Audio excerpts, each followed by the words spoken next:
Pernahkah kalian membayangkan bagaimana seorang pimpinan bisa mengatur begitu banyak jadwal dalam sehari?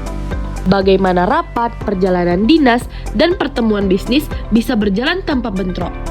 Di video ini, kita akan membahas bagaimana agenda kerja dan pengaturan perjalanan dinas berperan penting dalam menjaga efisiensi pimpinan. Tetap di sini, karena dalam 5 menit ke depan, kalian akan mengerti bagaimana sebuah perjalanan dinas bisa sukses tanpa hambatan. Apa sebenarnya agenda kerja pimpinan itu? Secara sederhana, ini adalah catatan terstruktur yang mencakup semua kegiatan yang dijadwalkan untuk seorang pimpinan. Ini termasuk rapat, pertemuan, janji, acara penting lainnya.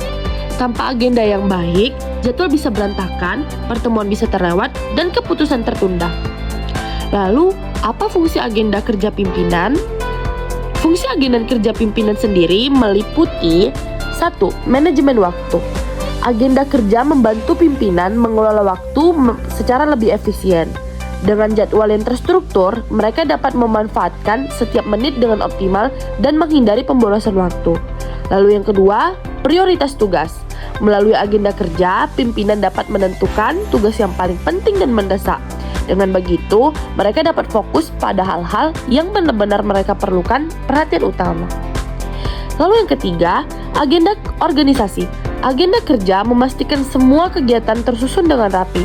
Setiap rapat, janji temu, atau tugas penting terdokumentasi dengan baik sehingga tidak ada yang terlewatkan. Dan yang keempat, komunikasi. Selain sebagai alat pengingat, agenda kerja juga menjadi sarana komunikasi yang efektif. Informasi mengenai jadwal pimpinan dapat dibagikan kepada pihak-pihak terkait sehingga menghindari bentrokan jadwal dan meningkatkan koordinasi. Dan yang kelima, pengambilan keputusan. Dengan melihat agenda kerja pimpinan, pimpinan dapat memperoleh gambaran yang jelas tentang prioritas dan tanggung jawab mereka. Ini membantu dalam mengambil keputusan yang lebih tepat dan strategis. Dan yang terakhir, efisiensi dan efektivitas. Pada akhirnya, agenda kerja membantu meningkatkan efisiensi dan efektivitas kerja pimpinan. Dengan pengelolaan waktu yang baik, tugas bisa diselesaikan dengan cepat dan lebih baik. Lalu, mengatur jadwal acara pimpinan. Mengatur jadwal acara pimpinan memerlukan perencanaan yang matang. Tujuannya adalah untuk mengoptimalkan waktu pimpinan, meningkatkan efisiensi dan produktivitas, mencegah bentrok jadwal, dan menciptakan citra profesional, serta memastikan semua acara berjalan lancar. Itulah mengapa sekretaris dibutuhkan. Seorang sekretaris memiliki peran besar dalam mengatur jadwal pimpinan. Bayangkan kalau semua jadwal berbenturan, bisa kacau bukan? Lalu, bagaimana cara mengatur jadwal acara kegiatan pimpinan? Yang pertama, perencanaan awal. Pada tahap ini, semua informasi mengenai acara dikumpulkan, termasuk waktu, lokasi, serta daftar tamu yang akan hadir, sehingga jadwal dapat dibuat secara efektif. Setelah itu, tahap selanjutnya adalah koordinasi dengan berbagai pihak terkait. Komunikasi yang baik dengan pimpinan, peserta acara, dan penyelenggara sangat penting untuk memastikan semua persiapan berjalan sesuai dengan acara. Tahap terakhir adalah pengelolaan jadwal yang melibatkan pemantauan dan penyesuaian jadwal jika diperlukan. Penggunaan kalender digital dan aplikasi manajemen waktu dapat membantu kita loh dalam memberikan pengingat dan menghindari bentroknya acara. Lalu, fungsi manajemen kegiatan pimpinan itu apa sih? Yang pertama, perencanaan. Perencanaan adalah langkah awal dalam mengatur kegiatan pimpinan, mencakup penetapan tujuan, strategi, dan jadwal kerja. Dengan perencanaan yang matang, pimpinan dapat memastikan semua tugas tersusun rapi dan berjalan sesuai rencana. Lalu yang kedua, pengorganisasian. Fungsi ini bertujuan untuk mengatur sumber daya, baik manusia maupun materi, agar kegiatan pimpinan dapat terlaksana dengan efektif. Lalu yang ketiga, pengarahan. Pengarahan melibatkan pemberian instruksi, motivasi, dan bimbingan kepada tim agar mereka bekerja sesuai dengan tujuan yang telah ditetapkan. Lalu yang keempat, ada pengendalian. Fungsi ini mencakup pemantauan dan evaluasi terhadap pelaksanaan kegiatan untuk memastikan semua berjalan sesuai standar. Jika ada kendala, pimpinan dapat segera mengambil langkah korektif agar tujuannya tetap tercapai. Dan yang terakhir, koordinasi. Koordinasi memastikan bahwa semua pihak terlibat dalam suatu kegiatan dapat bekerja selaras dan tidak terjadi tumpang tindih tugas. Dengan komunikasi yang baik, koordinasi dapat meningkatkan efisiensi dan kelancaran pelaksanaan kegiatan pimpinan.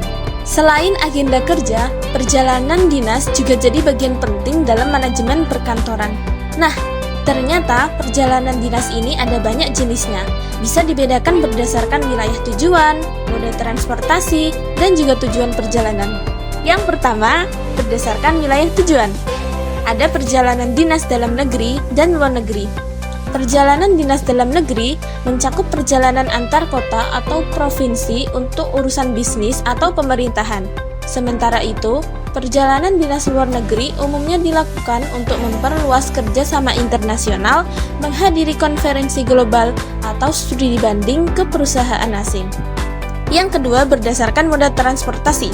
Ada perjalanan lewat darat, laut, dan udara. Mode transportasi yang digunakan bergantung pada jarak dan urgensi perjalanan. Yang ketiga, berdasarkan tujuan perjalanan.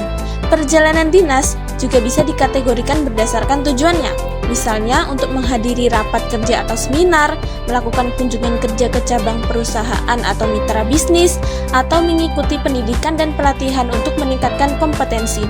Ada juga perjalanan untuk menghadiri pelantikan jabatan, menandatangani kerjasama, bahkan mengikuti tender atau proyek perusahaan. Tidak ketinggalan, ada juga perjalanan dinas untuk menghadiri acara seremonial atau kegiatan sosial perusahaan.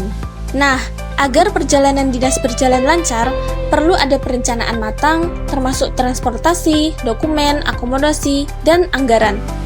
Pertama, perencanaan pendahuluan. Langkah pertama adalah menentukan tanggal keberangkatan, tujuan perjalanan, dan siapa saja yang akan ikut serta. Kedua, perencanaan transportasi. Memilih transportasi yang sesuai sangat penting. Baik menggunakan darat, laut, atau udara, harus disesuaikan dengan jarak, anggaran, dan kebutuhan perjalanan. Ketiga, perencanaan dokumen. Dokumen perjalanan harus lengkap dan siap sebelum keberangkatan.